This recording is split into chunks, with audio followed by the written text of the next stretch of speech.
Hey everybody, Scout Crafty here again. Welcome back to the show. I hope everybody's doing well. We have a couple things to show you today, a couple show and tells and some instructional part of the show. And I have to tell you something. I went to a Zagreb Farm Museum show just this past weekend, and I didn't film any of it except for one snippet. And that was this. A guy had, I collect those old tire ashtrays from gas stations. This is the biggest collection I've ever seen. I didn't ask how much he wanted, because I would have wound up coming home with maybe a couple dozen, and that's the last thing I need to do. But I was amazed at how many there were and how many different styles, tractor styles, all different types. Never knew there was that many. Beautiful collection. Also met a bunch of great people there at the Zagreb show. It's always a good show. Lots of fun.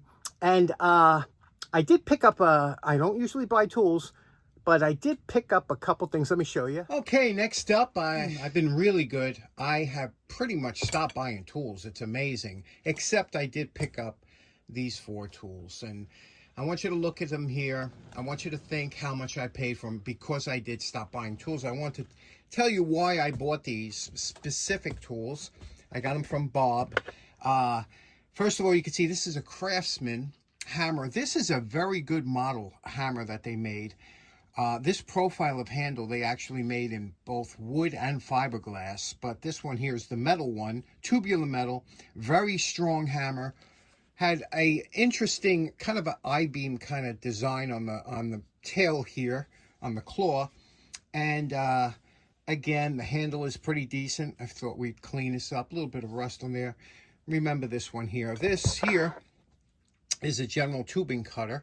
I'm going to talk about this in a little while, but I'm showing it to you now before it gets cleaned up.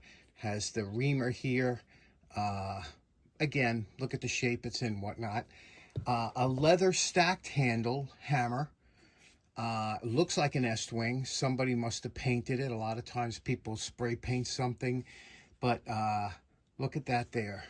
Again, we'll clean it up. I think it's an S-wing. They're the ones that made these pretty much famous. So remember, think about how much I paid for all 4 of these tools. Lastly, this was somebody's attempt at a restoration on this. They spray painted the back part of a handle. This is a vintage compound lever, and I talked about this on the channel. Shears. You see the compound action? It gives you added pressure whenever you're cutting, just a compound. And what they did, though, besides spray painting here, they changed the hardware, obviously, on here. And these you have to know how to tune up, and we'll talk about it when we're doing it. But they obviously didn't know really how to tune this up to get it to work properly, because if it isn't tight in the right areas, loose in the others, these things don't work well, and that's why you always find them. But I always like them. I must have about 10 pair of these. So what do you think I pay? Think about it, and I'll come back later and tell you what I paid for all 4 of these tools. What do you think I paid total for all 4 of these tools? Think about it. Okay, next up, you remember a couple weeks ago, we got this wonderful gift from our good friend Mike. You know, Mike and Roger, our favorite brothers from the Long Island Tool Meet. And this is a PetroMeter. And what this is for is to measure the amount of fuel that you have in your oil tank. And this is just beautiful. And we're not going to restore it to use it other than display. And I just wanted to clean it up and get it real nice. And look at how it's made and whatnot. It's got this rubber ball that you, I guess, would squeeze this out, and it would show how many, I guess a vial of red fluid or something would be in here and show you how much fluid, oil you have in the tank. And this was had a little line, I guess, going to the tank. So right now what we're going to do is we're going to try and clean up. We got a little issues here. You could see with the paint. You know, and this is always a pain to try and get, when people paint around something they get on. And this looks like it was painted twice. Once black, somebody painted black, and then once white. So we're going to try and clean this up. We'll polish it up and just get it to look nice, because I love this as a display piece. So what do you say? Let's get started with that. First thing we're going to do is remove this tubing. These nuts are traditionally strippable because they're usually made of a brass And what happens is if you try and put like an open end wrench on here, a lot of times you'll round it over. So they have special flare nut wrenches they use for this. But being that we have a short piece here, we don't have to use the flare nut. We can use a full size combination. This is the box end size. We'll put this on here, make sure it's on there nice, and then there we go. We can loosen it up like that. And again, we could do that because the pipe, we can get it on and off. Otherwise, the flare wrench usually has a small cut in here that you could slip over the tubing. But they are very strippable, and a lot of times you'll see guys using the wrong wrench and really mangling these up. This is a compression fitting, and we're going to talk about that in a minute. You ever get one of those days when just about nothing is going your way? Well, I'm having one of those days now. First of all, this thing here, there was a valve here that would open and close, right? And it just snapped off, okay? So that's number one. I drilled through there trying to get, I can't even get that out. So I'm trying to clean around it, this ball. I can't get this off. It's frozen on there. I can't separate this. There were these little, you know, these little hammer rivets on here. 1, 2, 3, 4. I banged them out. This won't come off. The back won't come off. The paint, the paint on here, I was trying to scrape off the white paint, right? But look at this paint here. This red paint or whatever is just flaking off. Everything is possibly that can go wrong with this thing is going wrong. Thank God I'm not repairing it, and I'm just trying to make it of this, but it's just unbelievable. I want to take this sight glass out to clean it. I can't get the thing separated. Sometimes you have to know when to stop, because I've already gone to the point where I just totally destroyed something and threw it across the shop. Let's take it easy. Sometimes you have to take a deep breath, step back. Sometimes you have to go have lunch or something, come back. But just nothing is going right with this thing. So I'm going to try and salvage it. Like here, you know, there was this paint here along the edge, right? Now, I don't know if it was repainted red or what the case was, but you see, if I go here, I can get rid of the red paint here and possibly do something else. Here, just put a scratch on there. Put something else. I'm gonna have to see. I don't know. I'm having one of those days. 1 hour later. Okay. We're not stopping. You know, sometimes you have to understand something. Sometimes these units were not made to come apart, especially if you see there's no screws, they're rivets, things like that. That indicates usually they're not made to come apart like this. And sometimes a special glue is used when they're put together that they just don't come apart. So you have to know when to call it quits, or get out the cutoff wheel, either one. Here's where we're at. You can see what I did. I waxed this. Now, again, this is almost like a lamp black on here. You have to be very careful that you don't overdo it and use anything abrasive like a polishing compound. What I used for this was Meguiar's cleaner wax. Any kind of cleaner wax has a very soft cleaner in it, meant for clear coat and things like that. And even with that, you could see it takes off a little bit of the black, but that's okay, because you can see what happens. It'll buff out to an acceptable shine there. So the lettering looks good. I wish I could get inside that vial to clean it and fill it with some kind of red dye, but I can't get that out of there. Took all the paint off here. Now I can polish the sides, make them almost like a mirror, and then I could do the top and bottom in red. You know what I mean? And these are almost like a zinc casting.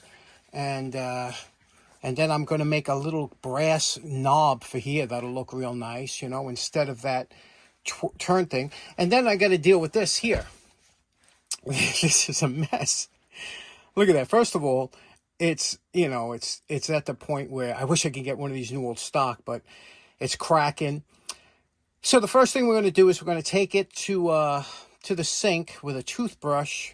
I tried to scrape off some of that paint. You see there's white paint. White paint gets everywhere, right? and I scraped it off. But I'm going to try and do this with a little Comet and a brush, a scrub brush, and then we'll see how we can go with that. Okay, here we go. We got most of the dirt and everything off. We used a scrub brush, and we used Comet and Barkeeper's Friend. We used anything we could to get the dirt off of there. Really scrubbed it good. And that's the best we could do on there. Now what we're going to do, because it's dried out after so many years, we're going to apply airsoft oil, which is silicone oil, pure silicone oil. And we're going to let that soak in here and let it rejuvenate the rubber as much as it can. Once rubber's cracked, there's really nothing you could do about it. But we'll let this sit here for a few hours and soak in, and that should hopefully help it. In fact, I might put a little bit on the inside there to coat the inside to give it some extra flexibility. Okay, next step. This isn't for the faint of heart, but we would kind of mess this up every possible way we could. Why not? This here, these name tags, they're usually raised here. Now, they cover with some kind of varnish, and the varnish over the years gets yellow and scratched up or whatever. So if you take a little bit of sandpaper and you just go over lightly on the top, and you have to be very careful and just slightly skim the top. You don't want to go over the bottom, and it should make the letters pop. Okay, there we go. You can see it just brightened it up a little bit. We got a really good, on the top one, we did it really nice. It really makes it pop, right? Okay, here's where we're at so far. We removed all the paint. We got the badges right. We did the background. Now I'm just considering what I want to do. Do I want to leave the sides silver and make the top caps red? Do I want to do the whole thing in red? Do I want to, I don't know. This is where you start to ponder these things, you know. Do I want to make the whole thing red, silver and red, you know, polish these out? It'll give a different look to it. Remember, and then I could put it on a plaque, you know, a wooden plaque with gun stock, and it'll really make it pop. And we have that red balloon or rubber part that's going to go on top. So this is where you start thinking about things. Let me know what your opinion is on this and what you would do. Okay, next up, you remember I took this piece of copper tubing out and I said it was a compression fitting. Actually, it is a flared fitting, and I thought we'd talk about that. Now, I don't know if you remember, a couple of weeks ago, our good buddy Tom Dale sent in that beautiful 94F Imperial cutting tool. It was a tubing cutter or pipe cutter. I'll get through that in a minute. But we redid that. We cleaned it up, and when I was researching it online, I came across an auction on eBay that had this. And this is the actual kit, new old stock, that had the tube cutter and the flaring tool together. Look, new old stock, never used. Isn't that beautiful? And it was $10 plus like $8 shipping. So for $20, I could not pass this by. And look at the beautiful instructions on how to use it, and a nice case, but it's got some garage grunge, what we call that you get from sitting. So I'm going to clean this up real quick, demonstrate its uses, and we'll have some fun, because there's nothing better than flaring a piece of tubing. That was one of the things I kind of was self-taught many years ago, because I just thought it was such a cool thing. You know, we've all seen these before. So let me clean this up, wire brush it, get it back in shape, and talk about it. Okay, there we go. The unit has been lubricated. The threads have all been cleaned. Everything's been taken apart, cleaned, lubricated, put back together. This set is ready to go. Let me show you a little bit about what we're talking about here. First of all, here's a piece of, again, we call this tubing. The difference between pipe and tubing, there's a few differences. First of all, pipe is measured by the inside diameter. Tubing is measured by the outside diameter. And this here is meant to cut, you know, it's a tubing cutter because of the, mostly everybody calls anything below 3/8 of an inch usually tubing, but, you know, there's brass pipe, things like that. Let's clean this thing up, and I'll show you how to cut this and also how to flare it. Okay, we cleaned up this piece of copper tubing. Now, first thing we're going to do is we're going to use the cutter here. Now, this one's a 94F also, but this one's nickel plated. The other one was just brass, so this is nickel plated. This is high end, right? Okay, now some of this video is a little bit choppy. I apologize. I have shot the whole video, and then I went to edit it and review it, and a lot of the things I did were out of frame. So in other words, I was showing how to use this, and the next thing is I'm trying to do it, I see I'm out of frame. So I'm reshooting all of it, okay? Because, well, most of it. And when I was doing this, when I was talking about this here, this vintage, beautiful 94F that I like so much. This one here in this set is nickel plated. It's a little bit different than the brass one that Tom Dale sent over. And when I was looking at this, it's funny because my buddy Ed Buckley had mentioned, he's a master plumber. He had mentioned, they said, boy, that's an early one, must be from the 40s because it doesn't have the rollers on the bottom. And it's true. Right after they made this, the next model they came out with, and all subsequent models, had rollers on the bottom.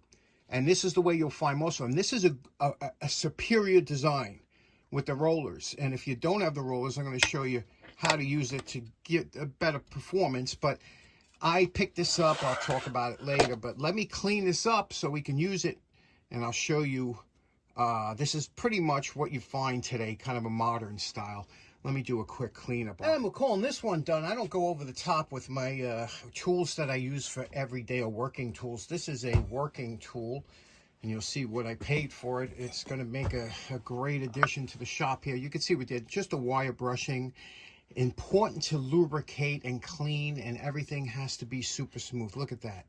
This has to be super smooth when you spin this open, which means you have to do the railing. The wheel has to be lubricated. You can unscrew it, remove the wheel, replace the wheel, but this one's nice and sharp. And of course, the rollers. The rollers have to be super smooth, but this is a really good, General made this, but a lot of other companies, I think the same company made it for a lot of companies. I know that made it for Craftsman and whatnot. This is one of the best designs here. It has a capacity of 1/4 inch to 1.5 inches. Just a wonderful, wonderful tool. Heavy duty, stout. So let me show you, if you've never done any tubing cutting or flaring, this is a tutorial for beginners. I'm sure we have a lot of plumbers out there that probably do it, have done thousands, but I'm going to show you, especially if you're just getting started, a way that you won't have any problems. So you remember we had this before? This is where I ruin off camera. Let me cut a piece of this off here first with the tubing cutter and show you how we're going to flare it. Okay, let me show you quickly how to use a tubing cutter, and especially this one here that doesn't have the rollers. Anytime you see me grab this oil, this is mineral oil. It's nothing more than mineral oil. You can get it in any drugstore. A baby oil is like a thinned out mineral oil, but when you just get regular food grade or medical grade mineral oil, you buy it in Walgreens or whatever, and that stuff is fantastic for all kinds of lubrication. Now, what we're going to do here, the first thing you always want to do is two things. You always have to lubricate the threads. The threads here have been lubricated here, but also the cutting wheel. So a drop of oil on the axle of the cutting wheel will ensure that this spins freely without binding up, make your wheel last a lot longer, your cutting wheel. Also, because this don't have rollers, I also put a drop of lubricant in that V block there so that it spins easy. Now what we're going to do is we're going to tighten up the wheel, the cutting wheel, until it touches wherever you want to make the cut. And then we're going to just hold it like this and spin the tubing until you make sure that you're lining up here and that it's going to follow in the track. Once you realize that we can see that the track is following up, we're going to give it a little tighten. We're going to hold the tubing and we're going to turn it, okay? Give it a tighten, turn it, tight, turn it. And you're going to give 1/4 turn every time you make a rotation, and that will cut into the tubing and it will follow the groove. So you see what I'm doing here? 1/4 turn. You'll feel it, you know, you don't cronk down on it, and let the wheel do the cutting. You might have to, you know, and eventually this will pop right through and give you a nice clean cut. There we go. See? Nice clean cut. But the thing is now, if you notice here, the wheel compress some of the copper into the hole, okay? Even though it's a nice cut. Now, that's what this deburring point is for. You put this in here, you spin it around until you have a nice, clean hole.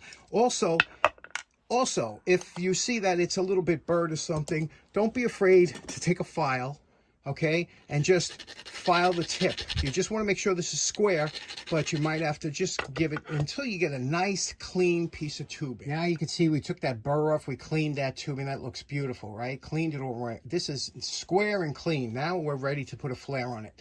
Now here's a step that a lot of people will not do, but a lot of this tubing should come annealed, which means it's at its softest state from the wherever you buy it from. And copper tubing is pretty malleable to begin with. However, it's always good practice to anneal your piece, and all you have to do to anneal it is heat it up till it gets red hot, and then you could either let it cool on its own or dip it in water with non-ferrous metals like copper and brass. You could let it, you could quench it. If you're doing steel, you'd have to let it slowly cool off. But we're going to anneal this now, and I'll show you how we're going to do that real quick.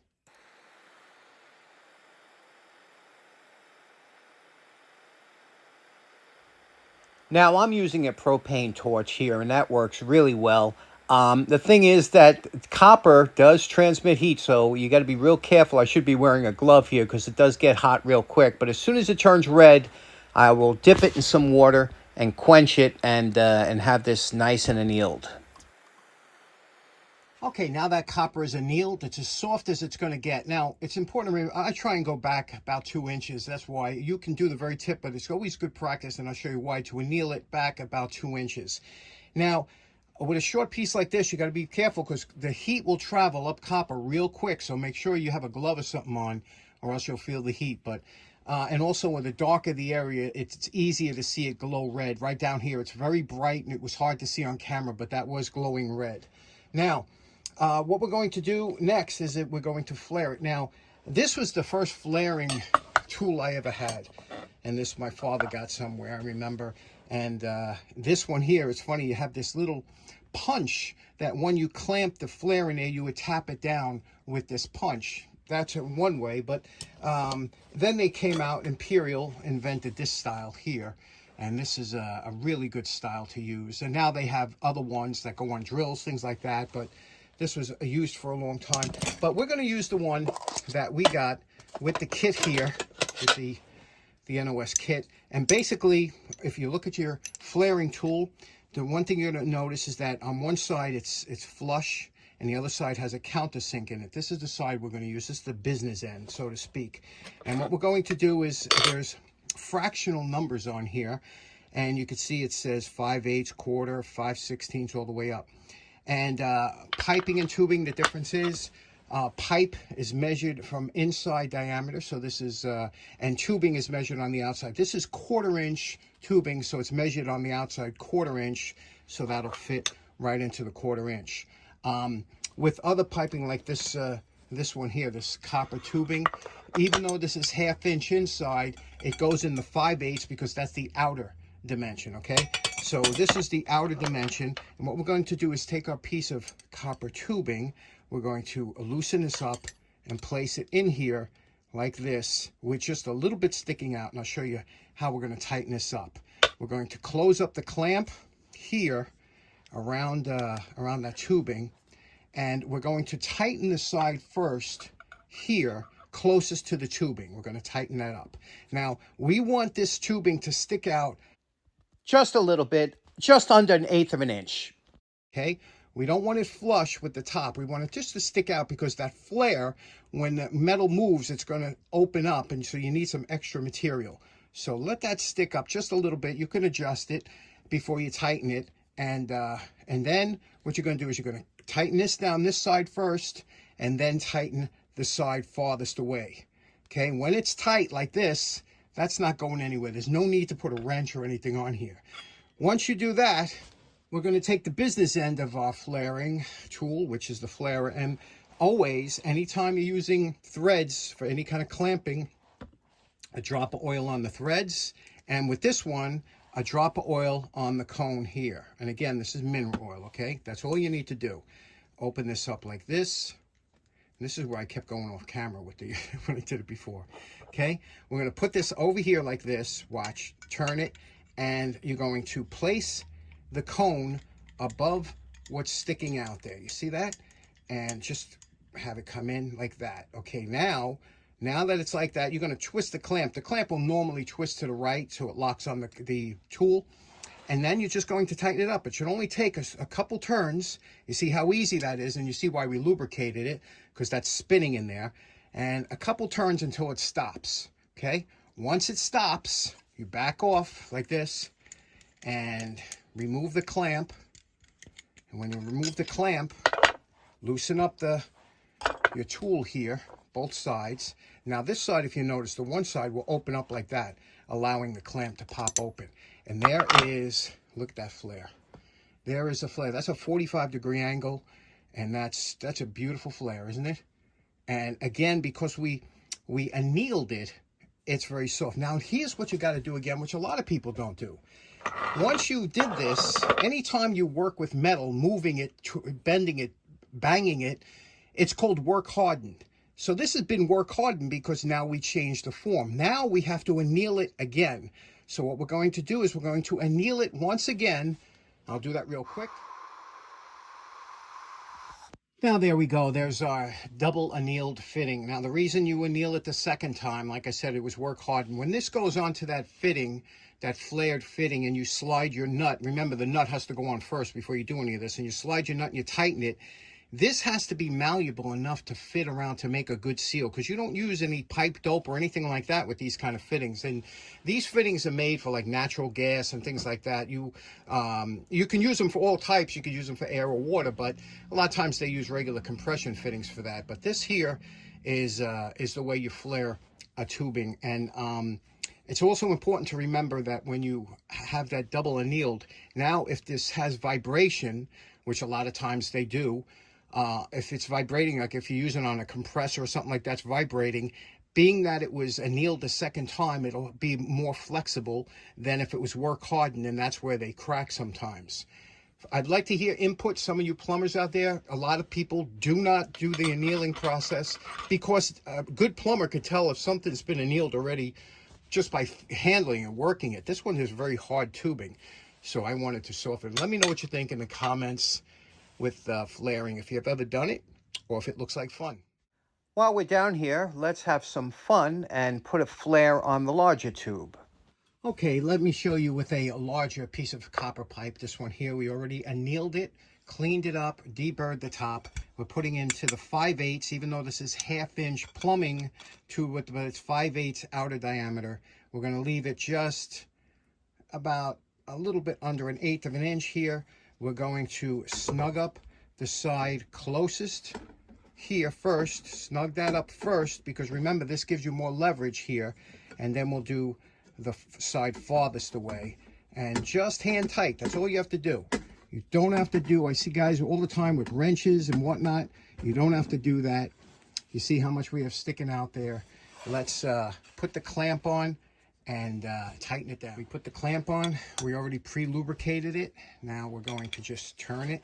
It only should take a few turns. Now this one here I left a little bit longer because I want a bigger flare, just in case you want to use this for art and deco or something like that, or decorating or something. You don't have to just use it in plumbing. You could put flaring on tubing for all kinds of projects that you might want to do. There we go. We tightened it up. You could put this in a vise to give you a little bit more leverage, but there we go. Now let's loosen this up. There we go. And see how this flare came out. Loosen that side, loosen this side. And there we go. Look at that one. See that there? That's a deep flare. And very interesting. Now you can always clean this up again with sandpaper, whatever you have to do if you're doing it some artistic. I used to countersink holes and put, you know, this into a countersunk hole in some woodworking projects I did. It just really looked nice. And that's one that's not so flared. Okay, you can control how big you want your flare by how much tubing you leave sticking out. But again, Annealing is important if you're going to put it anywhere it's going to vibrate or anything like that. Okay, there we go after we cleaned it up a little bit. What do you think about that?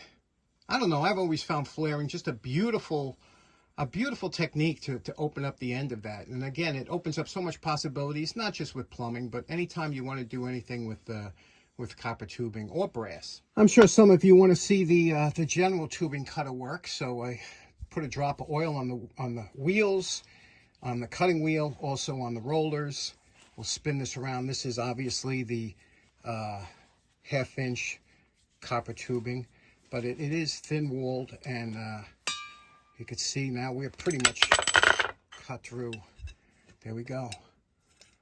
That's how quick and easy it works. But again, it's always important, lubricate everything and then wipe it off when you're finished, because when this lubricant, mineral oil is good for not gunking up, but if you put the wrong kind of lubricant on, it gets stiff, and that's what the problem was with this. This thing was very stiff when I got it.